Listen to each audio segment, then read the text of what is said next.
First runner of episode 3 is Clay45379. It's a newcomer to the course. So let's see how he does.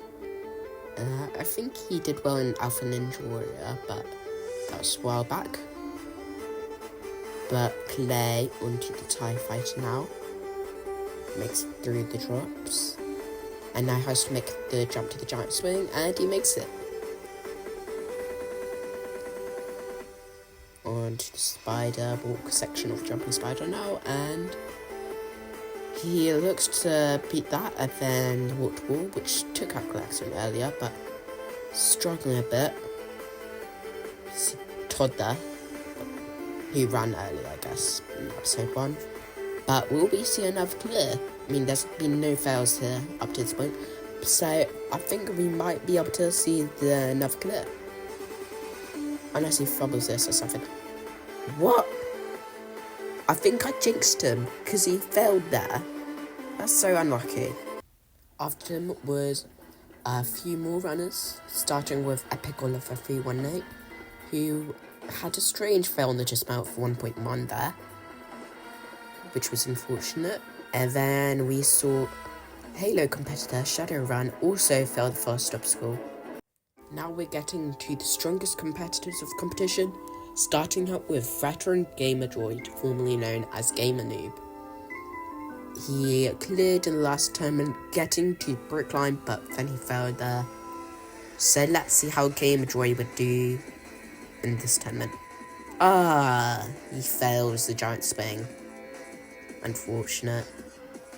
Now we've got DV off. Or I guess you could just call him off. But another veteran who, just like Gamer Noob, failed stage 2 in the last tournament, but he failed the Pegs of Wrath, which meant he got a bit further, but off fails the TIE Fighter, so yeah. Next up, got Ryzen 726. He's the first new star of the tournament.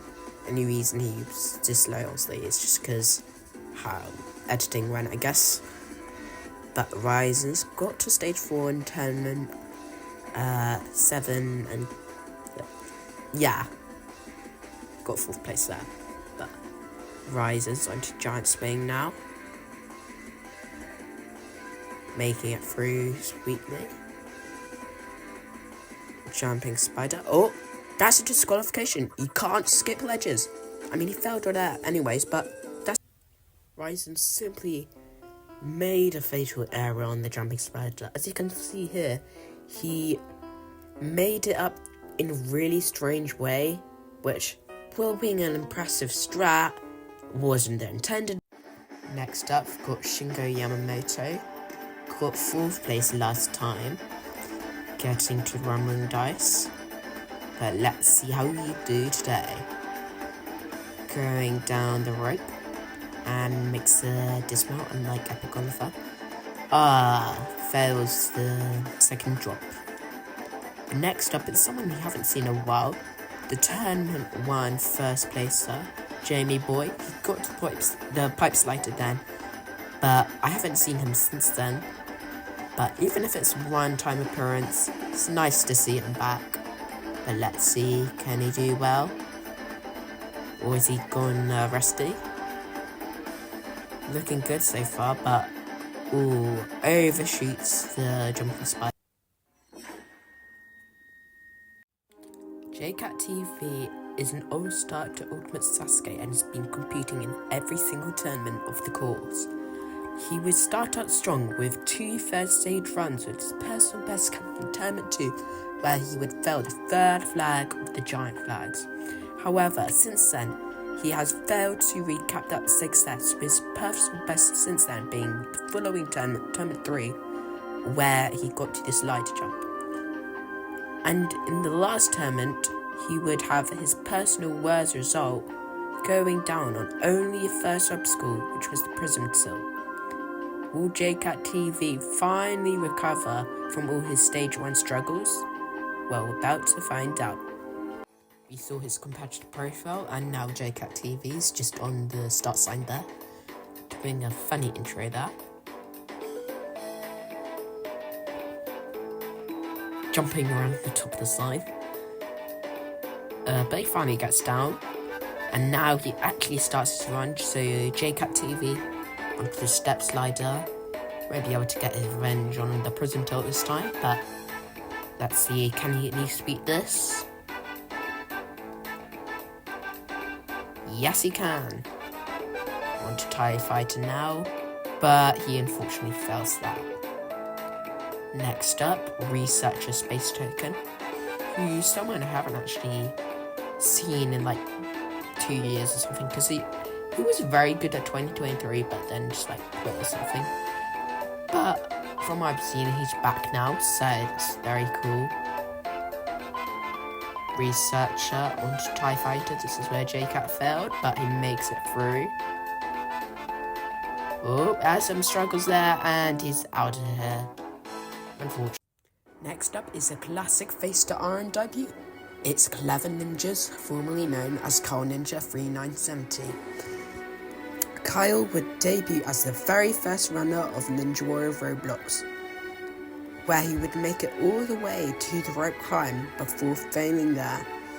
However, his success would start in the very next tournament, where he would make it all the way to the floating boards. However, his best result would come in the third tournament, where Kyle Ninja 3970 would scale up Mount Midoriyama and achieve Kanzen Seiya. Although since then he hasn't done as well, with him not making to stage 3 since tournament 7, he has still put up great efforts. As you see here, he gets total victory. And we'll see him. Now, Kyle, very surprised that he actually ran my course, but yeah, I really do appreciate it though. Like, my guy has been in the community for like almost as long as I've been alive.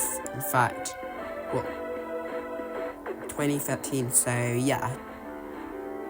I was 2 years old when he started doing Roblox Ninja Warrior, but he fails, but thank you for running.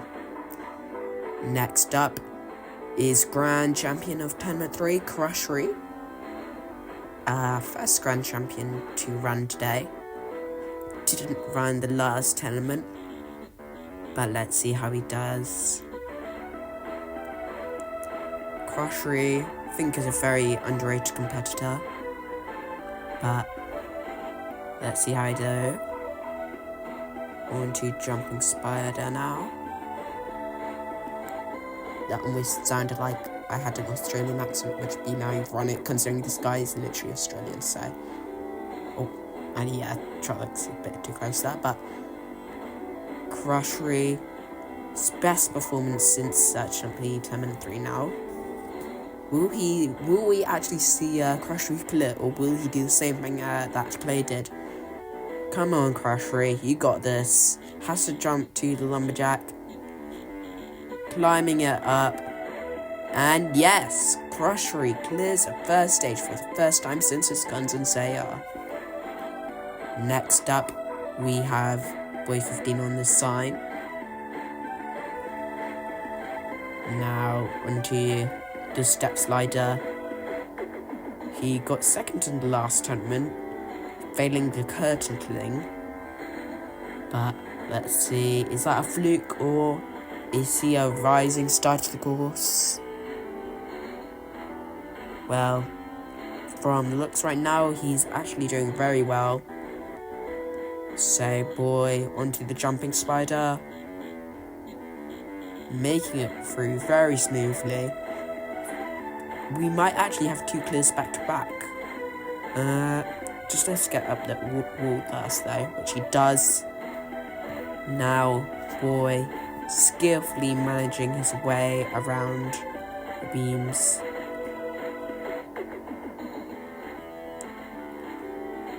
Yeah. And it looks like, almost see him do like something like Clay, but boy is clearing to the second stage. Well done. Next up is the second all-star to run this tournament, being Tons. He reached the rumbling dice just like Shingo in the last tournament. But let's see how he does. On to the new step slider. And he makes it. Giant swing just took out Kyle. Will he beat it? Oh, he's taking his time. No! Tons is out. That's quite shocking. That's his first fail in a while. But next up, Min. We already had Ryzen's another new star around the course, but let's see how will Min do.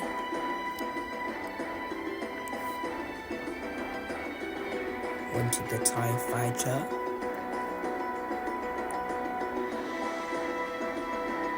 Will he avenge Tonsa? Makes a jump, and yes, he will. Min onto the jumping spider, making it way through smoothly. Now he's scared the wall. Nicely done, one. From here, he should be able to beat this. Flipper hasn't actually taken anyone out. And it looks like Min is gonna be another clear. Well done. If we go see, Min made his way through the course. He went through the step slider very nicely here, as you can see. And then on the TIE Fighter, see he made those jumps, and then he could skillfully climb up the lumberjack climb, and Min will be going on to the second stage for, I don't know, timings. Now onto the course is the newest of the new stars. Getting this rank at this tournament, we've got Borneo. He got it after getting first place in the last tournament, which all the way to the eventual cliffhanger before being the first ever person to fulfill the cliffhanger.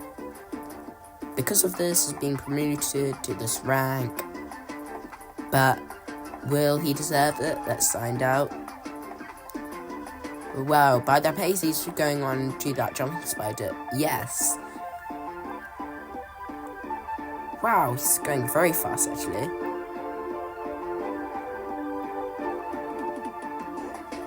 Vonio might be actually getting the fastest time here. And he clears. Well done, Vonio. Next up, I'm retiring. We have Tournament 7 Grand Champion Galaxy, who alongside Toad, you'll be seeing literally right after, achieved Ultimate Glory. But after missing out the last tournament due to his so-called retirement, he actually decides to run this tournament. So, thank you for that. But Galaxy onto the water wall. He wants to keep his perfect win streak. But certainly he's going to get perfect stage 1 streak for now. And yes, Galaxy, just like Vonio, is going back to second stage. Next up is the Tournament 7 Grand Champion, Toad KJT. Toad would skillfully manage to achieve Ultimate Glory in Tournament 7. However, in the previous tournament, he would shockingly go out super early on only the very first obstacle, as you're going to see here. But will he redeem himself today? Or will he plummet again? We're about to find out. Toad KJT, the Tournament 7 Grand Champion. Let's see how it does. Onto the step slider. Making his way through very nicely. Can't slip up, you can't make another 1.1 fail, which he doesn't. Toad, oh, that was a close one, but he did manage to save it. Nicely through giant swing. got 22 Rohan, who will be next in the background, as well as Noling, who didn't run this tournament. Toad. Will we see Toad go back to the second stage? We're about to find out. Just go and make through these games. And yes, Toad is back to the second stage for the first time since his constant sale. The very last run of the tournament is 22 Rohan. Although he doesn't compete much, when he does very well. Just like in Toad Ninja Warrior, he became a last man standing of tournaments 1 and 2. The reason why he's 78 and not Toad is because Toad decided that 22 Rohan should be last runner instead of him, so that's why. But as I'm saying that, 22 Rohan easily making his way through the jumping spider. This might be the fastest time, we'll see, I'm not sure. But has to make it through the beam flipper, which I don't think is going to take anyone out. Yeah, this obstacle's going to move accidentally, but 22 Rohan